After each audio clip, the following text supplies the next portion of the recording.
Мошенниктер аябай көп болуп атат, аккаунттарды ачып алышыптыр, өздөрүнүн M-банкын коюп алышыптыр. Бизде бир Асландын өзүнүн атасынын M-банкы, анан мурунку Русландын M-банкы бар. Болду, экөө гана. Ассаламу алейкум, урматтуу кыргызстандыктар, жалпы жумурай журт. Ушул видеону бардыгына жөнөтүп коюңуздарчы, суранычы. Анткени мошенниктер аябай көбөйүп кетиптир. Аны токтотууга мүмкүнчүлүк болбой жатат. Себеби өзүңүздөр жакшы билесиздер, акыркы бир жуманын ичинде Хамза News'ге акча топтолуп, ал жабылып, андан кийин Асланга өттү. Асландыкы дагы жабылганы калып калды. Эми буюрса кезек Байканга келип атат да. Бирок ушул учурдан пайдаланып, мошенниктер билбейм, ушул Рамазан айынын ушундай куттуу орозонун күнүндө бирөөнүн акысын жеген, билбейм кандай адам жейт. Но ушул тыйын дейли да. 1 сом болобу, 10 сом болобу, 5 сом болобу, ушул ыйык айда бирөөнүн акысына кирип, бирөөнүн акысынан акча урдоо аябай күнөө дейм да. Бул оор нерсе бул. Ушул нерсеге жүрөгү, кайсы бир мошенниктин жүрөгү чыдап ушул нерсеге кадам шилтеп атат? Карапайым эл алданып аларга акча салып албасын деп ушул видеону жөнөтүп атабыз да, тартып атабыз. Азыр эле бир эже какшап, ыйлап мага звонок кылды. Анан кийин сүрөтүн жөнөттү. Бирөө Хамзанын бүт видеолорун, Атакул мырзанын, анан Аскар Автодубайдын, Аскар экебиздин бүт видеолоруну Instagram жана TikTok баракчаларына жүктөп, анан эмне дейт? Акчаларды которгула деп атат да. Анан кийин жанагы кандай десек, Хамзанын атасы Руслан бар эмес беле? Руслан агабыздын номеринин өзү, бирок башталыш коду башкача экен да.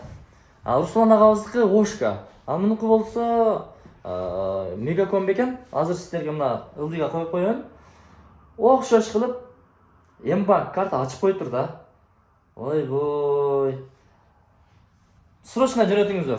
Мошенниктерге алданбаңыздар достор. Туугандар, ассаламу алейкум. Сиздерге бир чукул кайрылуу деп коелу. Мошенниктер аябай көп болуп атат, аккаунттарды ачып алышыптыр, өздөрүнүн M-банкын коюп алышыптыр. Бизде бир Асландын өзүнүн атасынын M-банкы, анан мурунку Русландын M-банкы бар. Болду, экөө гана. Калганы Тинькофф, Хамзанын мурункулар кандай иштесе ошондой.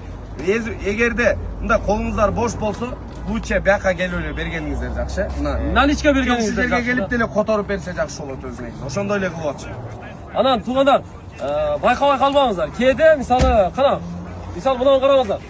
QR коду турат да. Ушул кичинекей QR коддун ордуна өзүнүн M-банкынын QR кодун коюп алып, ушундай иш жасап аткан акмактар бар экен да, ачыгын эле айтыш керек да.